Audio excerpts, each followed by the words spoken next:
invite Mr.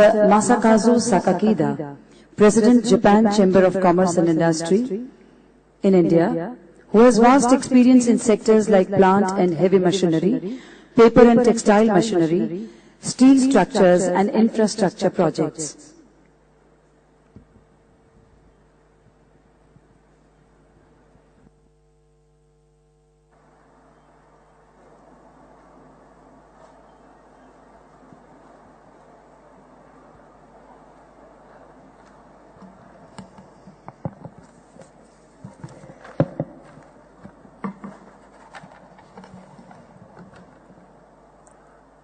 Honorable Chief Minister, respected ladies and gentlemen, good morning. My name is Sakakida, Chairman and Managing Director of Mitsubishi Corporation India, as well as President of Japan Chamber of Commerce and Industry India. First of all, thank you very much for giving me this opportunity to bring short message in this conference. The number of Japanese companies coming to India have been increasing rapidly for recent years. We expect the number will exceed 1,000 within this year. We understand the advantage doing business in Gujarat for foreign companies is no big difficulties under the support of stable government. Gujarat state has high advantage in well-installed infrastructure, geographical advantage, many talented people, and low risk in land acquisition and labor dispute. I know that currently more than 60 Japanese companies have set up their office in Gujarat. Thanks to contribution and support from government of Gujarat, most of Japanese people here are well operated without severe problems. And it is encouraging to see their business expansion in the state. As President of Japan Chamber of Commerce and Industry, I am confident of further prosperity in Gujarat state.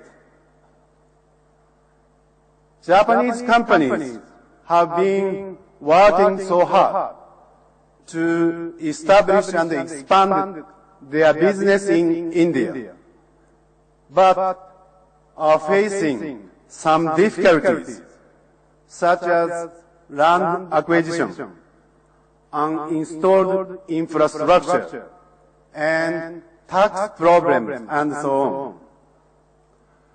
To support such efforts of Japanese companies, we, Japan Chamber of Commerce Industry, have identified some areas to be improved and have submitted so-called suggestions to the central government of India since 2009.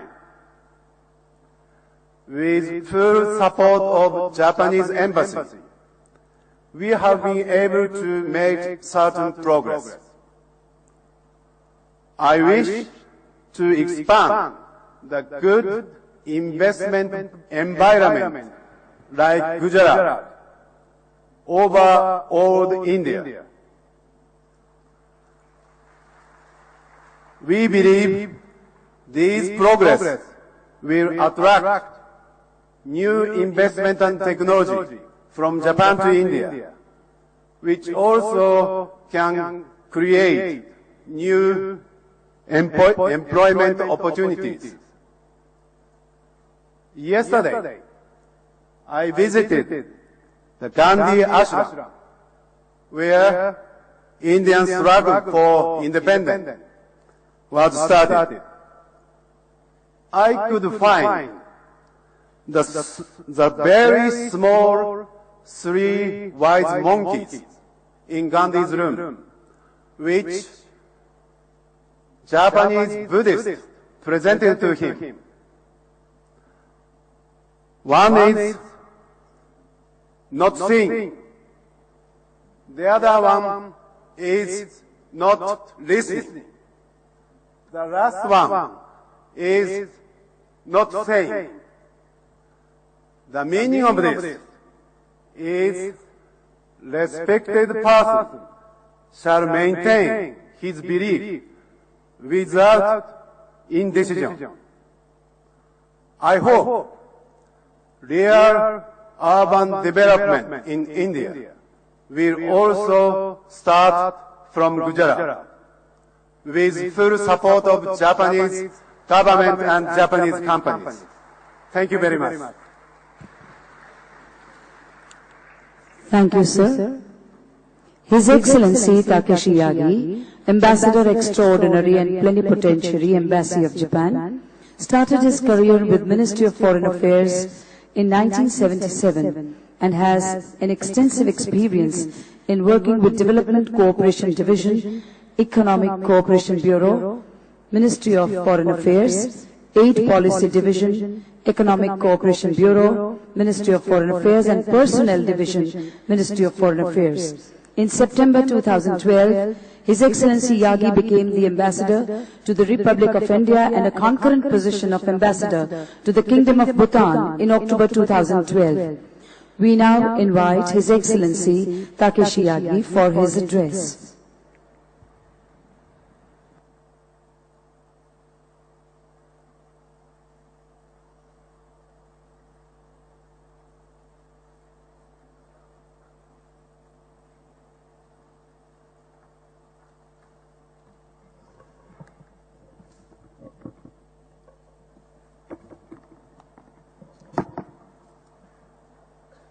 Namaskar.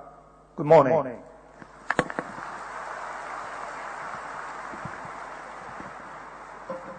Honorable Chief Minister of Gujarat, Shri Narendra Modi, Honorable Minister of Urban Development and Urban Housing Development, Ms. Anandiben Patel, distinguished guests, ladies and gentlemen, it is a great privilege for me to address the National Summit on Inclusive Urban Development and to be able to represent Japan as partner country. I recall with fond memories my visit to Gandhinagar earlier this year to participate in the vibrant Gujarat 2013, which was a resounding success. The successive summits are bound to help transform Gujarat into a global business hub. The strength of the vibrant Gujarat process is that it is a continuum. It is now evolving into a round-the-year investment promotion platform, embracing a wide range of themes and players. We welcome this year's series of thematic summits, particularly this summit on inclusive urban development, because this is an area where Japan can contribute immensely. Allow me to start with alluding to the excellent state of our bilateral relationship, bound by shared fundamental values, as well as complementary economic attributes such as technology, finance, and human resources. We enjoy the expansion of political exchanges and a growing number of joint ventures and collaborations. In the field of urban development, we believe there is a vast terrain of opportunity for us to exploit in India, in particular in Gujarat. I'm pleased to inform you that the 7th meeting of Japan-India Joint Working Group on Urban Development at the secretary level was successfully concluded in Tokyo just the day before yesterday, and that they have identified important areas of cooperation in urban transport and water retreatment, where we have a long track record of ODA loans and technical cooperation. In this context, it is noteworthy that we held two important conferences in Gujarat in February this year, one on high-speed railway and the other on urban traffic development. On the high-speed railway, the two governments agreed in May that we will co-finance a joint feasibility study on the Mumbai-Ahmedabad route. An MOU was signed just 10 days ago with JICA to commission the study, which is expected to be completed in 18 months. Please keep in mind that most of the 500-kilometer Mumbai-Ahmedabad route runs through Gujarat. On urban traffic development, a seminar conference featuring various technologies in this field was held at Mahatma Mandir on February 8th, involving the government of Gujarat and the Ministry of Urban Development. As a follow-up to this conference, JICA has started a pilot survey for disseminating technologies for trial implementation of the Intelligent Transportation System, or ITS, in Ahmedabad, in cooperation with the Gujarat State Police and the city of Ahmedabad. This will eventually lead to deployment of state-of-the-art systems, including camera traffic sensors, traffic processing center, and electronic information boards. Combining ITS with BRT, which Gujarat spearheads, I hope Gujarat will be able to showcase the most advanced urban traffic model, which will present the defining solution to the chronic traffic problems across the cities of India. Further collaboration can also be explored in the airport sector. This month, the government of Japan has commissioned Toyota Tsusho to conduct a survey on the construction of the new Ahmedabad International Airport on a PPP basis. We will bring to bear the best of Japanese expertise in airport management to Ahmedabad. We will introduce Toyota's core production system to transform Ahmedabad into the world-class airport. And for your information, I also would like to take this opportunity to introduce Kajima Corporation, one of Japan's leading construction companies. Kajima has a booth in the exhibition hall showcasing its world-reputed technology in urban development. So I encourage all of you to have a look at it. Let me dwell a little bit on the strategic importance of Gujarat for us. Japan is committed to development of Delhi-Mumbai Industrial Corridor, DMIC, and the dedicated Freight Corridor, DFC, which will form the spine of the DMIC. And Gujarat is the key in both. These visionary strategic projects will enable Gujarat to access innovative, cutting-edge technologies. Urban development will also be a key component of DMIC.